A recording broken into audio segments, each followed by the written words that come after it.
It's almost Samhain, and you know what that means. Between now and about the middle of November, the veil between our world and the spirit world is very thin, making it a perfect time to communicate with our ancestors. Ancestor altars, and locally for me, ofrendas, covered with flowers and photos and all kinds of memorabilia, are springing up everywhere by people who are trying to show their love for their beloved dead. They may even set out offerings of favorite foods or beverages as a welcoming gesture. But if you're paying close attention, you may also be receiving signs that the dead are also trying to contact you. Perhaps the divination tool that most people think of to use for contacting the dead is the Ouija board or spirit board or talking board. If you have seen someone use it before, or if you yourself have used it, I don't need to explain to you here how that works. As you can see by the photo, I have one. I have used it and I don't intend to use it again. I don't find them particularly useful as divination tools, mainly because they are so easily hijacked, whether by unwelcome spirits or by over-enthusiastic participants. I do have an entire video filmed during my 30 Days of Halloween series in 2020, devoted entirely to the Ouija, and I will put that link down below. If you're interested at all in spirit boards, please check out that video. I think you might find the information useful. A pendulum board might be a very good alternative to a spirit or talking board. To me, it seems like a much more reliable tool to use, as it is controlled by one person and not a room full of party people or a neighborhood or graveyard of spirits. There have been a lot of scientific studies that try to explain how the planchette on the spirit board or the pendulum held by a steady hand actually moves in one direction or another, seemingly without provocation. I do offer more detailed information on this in the video that I did previously mention. But basically, a pendulum shows you in the physical what your energy field already knows. This removes any sense of danger from the use of a pendulum, while a Ouija board is intended to open up a door and allow any spirits or demons, if you will, to come in. Perhaps some of the older subscribers might recall the Witches Psychic Tea Party that we held here at the Ground House in, I think it was 2019. The invited guests were witches. They came all dressed for tea, hungry for nibbles and sweets of all kinds. While we enjoyed our tea, we shared some tasseomancy, divination, which is reading tea leaves. Oh, it was great fun, and I think that reading tea leaves is one of the greatest ways to communicate with our beloved dead. The act of enjoying a nice hot cup of tea is meditative, even more so if you take the time to make enough to share using your favorite teapot, rather than simply standing beside the microwave with a cup and a tea bag. Take the time to boil your water and gather your supplies together on a tray while you wait. Be sure to use the fragrant blend of loose tea and spoon it into the pot, and while you wait for it to brew, think about the spirit you want to communicate with. If you're sharing the tea with another, share some of your favorite memories of your loved ones with them. If you're alone, remember to invite your loved one to join you. This is especially effective if the deceased enjoyed drinking tea in this world.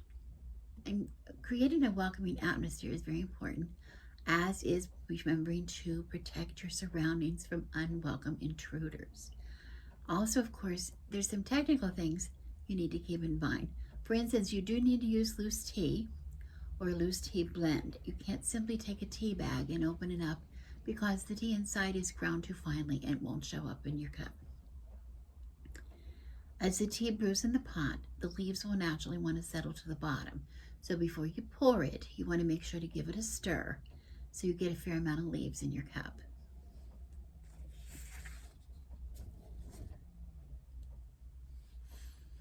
As you drink your tea, keep the line of communication with your loved one open. Avoid any kind of distractions such as cell phones or off-topic conversations or coming and going, leaving the room. Remember to ask the spirit present to communicate with you through the images left by the tea leaves in your cup. Your loved one is not a mind reader. They're not going to know what to do unless you ask them what you would like them to do. You need to drink as much of the tea as you possibly can without swallowing the tea leaves. The idea is you want to leave enough tea leaves in there that you want to read, but they have to be able to move freely in the cup. You'll want to swirl it before you turn them out. And if you leave too much liquid in there, all the leaves are going to wash out.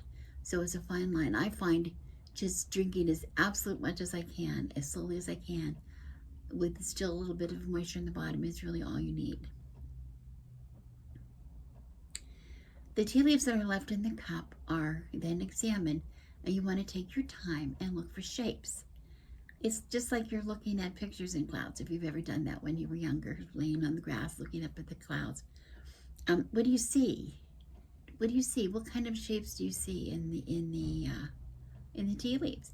And it takes a little bit of time. You have to use your imagination, use your intuition. Do you see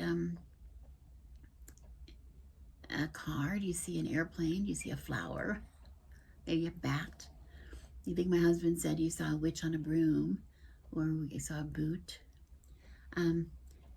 Anyway, you look at the shapes and you say, does this remind me of anything about my loved one? Does it remind me about experience we had or anything that meant something special to them or whatever?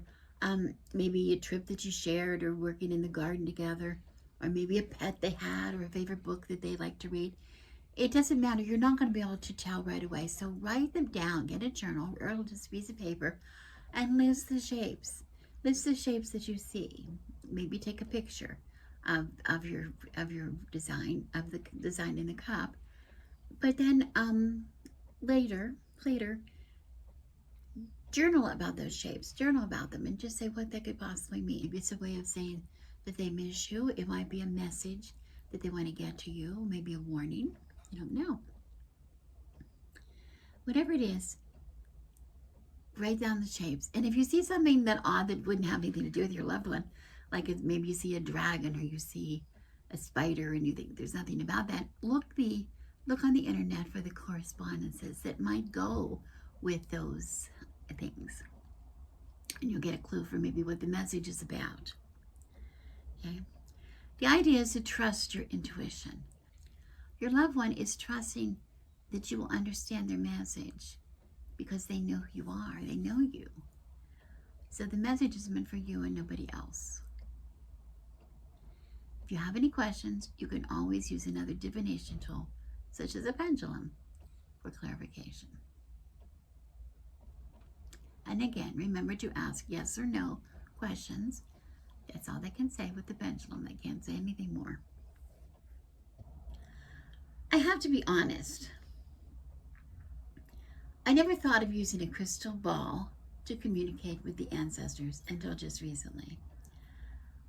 I don't think I ever really considered it a serious divination tool, although I did see that in The Wizard of Oz it did prove to be quite useful. Scrying, on the other hand, I am familiar with. I do a fair amount of fire scrying, but I really haven't considered that for ancestral work. I didn't consider it to be very useful. I think mostly because I'm outside usually when I do it, or in a group of people, and it doesn't seem intimate enough of a experience that would be useful for me to contact the ancestors. I have used water scrying and I have used steam scrying with some success, but it takes a long time to set that up, and so I don't do it very often. So I was really delighted to try to give the crystal ball a chance. Crystal balls have been used for centuries for scrying. The crystal is believed to have a consciousness, and that's the energy that we connect with. Crystal balls are both transmitters and receivers of energies, making them a perfect choice for communicating with spirits. Before you begin to gaze into the ball, you'll need to make a connection with the crystal. Place your hands on either side of the ball, close to it but not touching it. Relax and allow your own energy to connect with the energy of the crystal. You should feel a tingling sensation in your palms and fingers. Allow that connection to develop and gaze at your ball with a soft focus. You may start to see images, you may see colors or symbols, you might even hear some noises, hear some things. Focus on your intention to communicate with the spirit, that's your intention, and allow a relationship to develop with your crystal ball. I want to note here that it's probably going to be a little bit easier to use a crystal in a darkened room with just a small amount of light, small source of light. I think a small candle behind the crystal is really the best. It's not necessary, and it also is not necessary to use a crystal ball. Anything that will reflect light, like glass, can be used. Even a crystal, a nice crystal that that reflects the light, you can hold it up and see. You can use that. That's a good crystal divination tool that you can carry with you. I want to admit to you that I'm still very much at the beginning of my journey with runes. I am very interested in runes. I am learning more about them every day, and I do think that they are actually very appropriate and a very appropriate tool to use to communicate with the ancestors. They have been used for centuries. They go back very, very far in history, their usage, and the intention of them was based on magic. They were considered to be a magical device. And I'm using here a book. I will show you the book that I was using to study a little bit about the runes, which is written by Diana Paxson and Marion Zimmer Bradley, who are very kind of close to me in a way, because Diana Paxson is known as the founder of the SCA, the historical reenactment group that I've been a part of for over 20 years. The SCA actually began in her backyard with a party that she had in Berkeley, California. During the 1960s, she held a party. They wore what they thought was medieval costume, and they did some combat fighting and things, and they had so much fun that was the springing board for the SCA. So we actually considered her to be one of our founders, or if not the founder. And Marion Zimmer Bradley, who was a friend of hers, actually named the group the Society for Creative Activism because they were going to hold the venue and hold an event in a bigger venue, and they couldn't get a permit to hold the venue unless they had a name. And that's how it came about. It was just, she just wrote down the name on the application form, the Society for Creative Anachronism, and that's what it is. It remains today. So I thought that was kind of interesting. As far as runes go for divination, I was really interested in this book. Again, I want to say Taking Up the Runes gives a lot of information about them. But before I started, I wanted to be sure I cleansed my area and prepare the area. I wanted to state my intention. One interesting practice is to create bind runes, which are formed by putting two separate runes together and see how they play off each other, sort of like we do when we do a 2-card reading in tarot. But there's another agenda in this, that sometimes it's interesting to see if the two runes, when applied together, if there is a secret third rune created out of these two runes. And to do that, you would want to take one rune and draw that on paper, and another rune, and put it together in such a way that it would make one rune, and then look inside there and see if you see a third rune. I didn't take the time to try this today, but I do want to do this in the future. I thought it was very interesting. The runes that I pulled today were Thorisaz, which is the Thorn of Thor, which is a very powerful rune in magic. It is the force that could heal or destroy, possibly break down boundaries, or it could also be a warning. There could be a warning about not to rush in things. And I also pulled Gebo, which is a gift, some kind of a gift, sometime a gift from spirit, which could represent a personal relationship. So that could represent maybe the ancestor that I'm speaking to, perhaps, which is reminding me to look at the nature of my intentions with others, especially in the area of relationships. So I will look at that, maybe be really careful that I'm not gonna, I could either heal or destroy, I have the power to heal or destroy relationships with other people. I then did a second reading using the ancestors, which is called the Three Norns reading, which is just basically a past, present, and future reading. And again, I pulled three runes for that. I pulled the Othala, which is the rune of Odin, which is about the property or the spiritual homeland. So maybe a message from my ancestors of place. It also stands for a sense of a state of balance between order and chaos. I also selected Uruz, which is the ox, which is another very powerful rune. It's a good healing rune, but it also could be the rune of manifestations. And I pulled again for my future rune, the Gebo again. So since I pulled both of those in both of those readings, even though I was just doing it casually, since I pulled Gebo, I want to really look into that.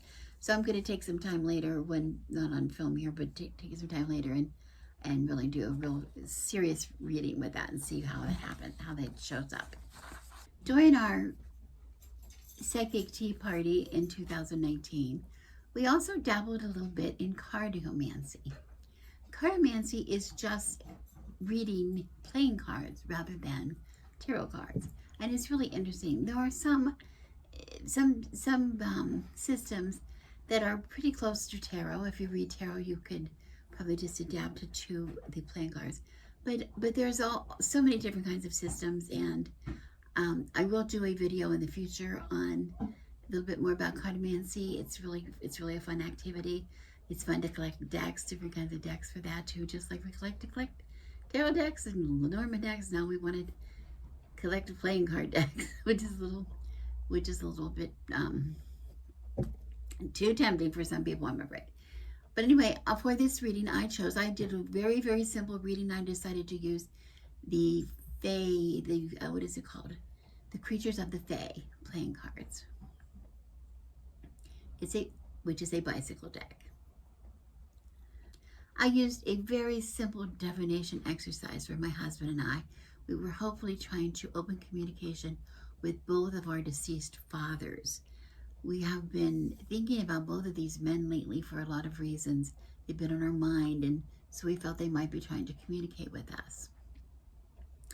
Doing some tarot exercises in the past, I have done to communicate with both of my father and my husband's father.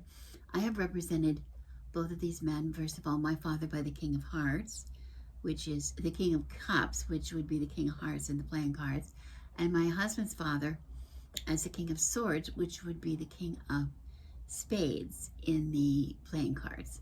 So that's what I chose to do again today. And during this exercise, I simply just shuffled the deck really, really well, and then I simply drew one card at a time until both kings had been pulled.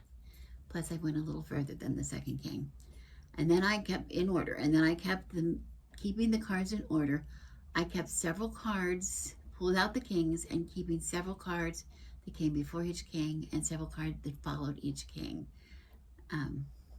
for the divination, for divination purposes. So I ended up with each king, 2 cards before it and 2 cards past it. And then I used simple numerology to try to interpret maybe the messages around each of our father cards. Okay. Now I want to remind you that you might, when you're doing these kind of divination forms, you might not always be speaking to the person that you wish to speak to. For instance, maybe your fathers don't have anything, maybe they don't know how to speak. Maybe they don't have the ability to communicate. But maybe there be another spirit who is willing to speak on their behalf, okay? And last but not least, we're going to talk about tarot. I can't go on without talking about tarot to communicate with the loved ones. I've done different readings and things on here to communicate with the dead using tarot deck. But about 3 years ago, I have a video from about 3 years ago. I'm going to link it below, because if you're interested in this at all, particularly those of you who want to be tarot readers and maybe are not yet, about 3 years ago, I did a video about how to communicate with the spirit world using tarot cards, but completely without worrying about the meanings of the cards. As a matter of fact, we were to dismiss the meanings of the cards. I got the idea from a blog that I had read, and it was so much fun. It is in order to do it properly, you need a deck of cards, a deck of tarot cards, major, minor arcana like normal, but we don't want pip decks. We want to have very well illustrated minors. We want to have beautiful pictures, because the idea is the dead are going to be communicating with us through the cards, and most of the dead are not tarot readers. They don't know. We're going to assume that. So they're going to communicate using the pictures that are on the cards themselves. Okay, so we want to completely disregard the meanings. So this is not the time to choose. It's not just your favorite deck. Look very well at the illustrations. And here, of course, I'm using my Muerte deck, which I love to use to communicate with the ancestors. But it is also happens to be beautifully illustrated. So I think it works really well if you have that one. But it doesn't have to be that deck. Okay, and to do this divination exercise, we want to, of course, clear our space. Set up a space, set up a reading space if you can, put up your protection, state your intention very clearly. And then you want to ask if there's a spirit present who's willing to talk with you. And then you start out dealing 2 cards. This is the first. It's one exercise, okay? This is the first. Let's just start. 2 cards, okay? And we just look at that, and it's just a simple 2-card reading, and we're going to look at that and see if that gives you kind of an idea of who might be present if you're talking to your ancestor or your loved one yourself, or you're talking to somebody who's speaking for them. And how are we going to know that? Well, you're going to look at the pictures and try to interpret the pictures, but you're also going to maybe use something like a pendulum to ask yes or no questions of the spirit themselves. Like, that's the only way they're going to be able to answer you. So just say, am I speaking to my grandmother? Am I speaking to someone who knows my grandmother, who can speak for my grandmother, who knows how my grandmother is, or what my grandmother wants me to know, those kind of things. Ask simple, direct, yes or no questions. Okay, there's a second exercise that you can do for divination. Gives you a little bit more information, and you don't need to use a pendulum. You can use just the cards, because we're going to ask 6 specific questions of the cards, dealt 2 at a time. 2 of the questions go together for each set of 2. Okay, and we're going to again look at the pictures. We're really going to look at the pictures, assuming that that is what the spirit who is speaking to you is using. They're going to use that as their way of speaking to you. And I want to bring up a point right now before I start, that the video that I want to link down below of the communication with the spirits using tarot cards from 3 years ago has a little bit more of an explanation in there, and other ways that the spirits might try to connect with you.